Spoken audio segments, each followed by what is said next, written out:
But the job isn't over, not until the last paper gets to its reader. Hundreds of mail carriers distribute newspapers to farm homes.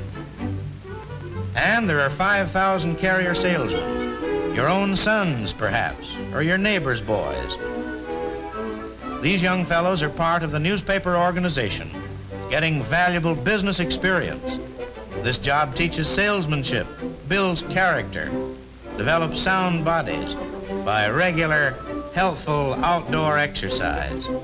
To encourage these young businessmen, the Minneapolis Star-Journal and Tribune awards 10 one-year tuition college scholarships to those who rank highest as students, good citizens, and industrious carrier salesmen. And the paper reaches its readers, who eagerly await the news of the world today. We've seen how this news gets into the paper. Now let's see some of the work of the men who get the news. Our own correspondents cover the battlefronts of the world. They follow the fleet and the air forces, the Army and the Marines, to send back first-hand news, news of our own Minnesota boys and the part they play in the big fight. Our correspondents roam the world.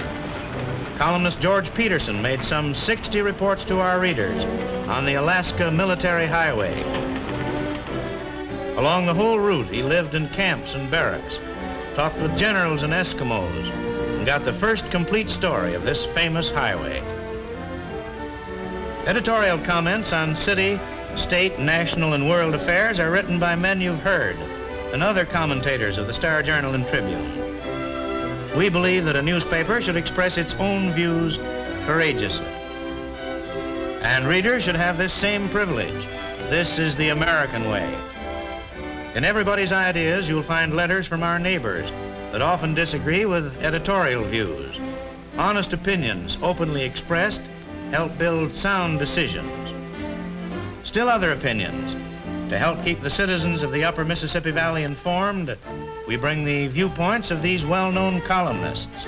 The Gallup poll brings still more opinions, and the National Opinion Poll, the views of the American people.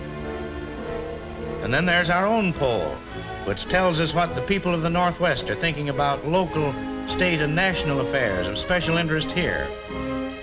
Politics? For a third of a century, Minnesota and national politics have been covered by another well-known neighbor, Mike Halloran. Mike believes in reporting fairly and completely all sides of controversial questions. He's proudest of the fact that not even his wife knows how he votes. At least that's what Mike thinks. Food producers and consumers, too, welcome the timely information prepared by E.W. Kiekeffer, our farm news writer. Victory gardeners ask thousands of questions. Garden editor George Luxton answers them. You've probably heard him speak at a garden meeting. When it comes to preparing food, Minnesota homemakers keep up on menus and rationing problems through Alice Bennett's column in the Morning Tribune. And here's another department. I meet our good neighbors in this corner every day. You know, it's your friendly help that has made this corner our corner. When there's a need for something, you've always opened your hearts. Remember the request from our boys in the South Pacific? They wanted old jewelry to swap to the natives for things they needed. You came through as usual in the good old Minnesota spirit with 5 tons of costume jewelry. In fact, you've always exceeded the goal when there was a need, no matter what it was. And I'm grateful for the opportunity of meeting with you every day. But let's get on with our story.